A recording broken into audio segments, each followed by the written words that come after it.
יום אחד זה יקרה, בלי שנרגיש משהו ישתנה, משהו יירגע בנו, משהו ייגע בנו, ולא יהיה ממה לחשוש. וזה יבוא כמו קרב חרוט על כף יד, זה יבוא בטוח בעצמו, כאילו היה שם תמיד וחיכה רק שנבחין בו.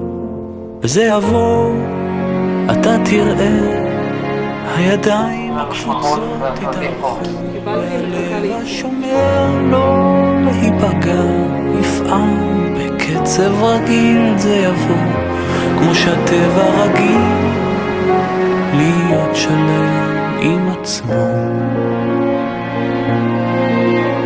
וזה יבוא, אתה תראה, הידיים הקפוצות יתארחו, והלב השומר לא להיפגע, יפעם בקצב רגיל. זה יבוא כמו שהטבע רגיל להיות שלם.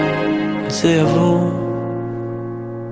כשלא הכל יטלטל אותנו ולא הכל יקר, ומה שיפתח לנו מחכה.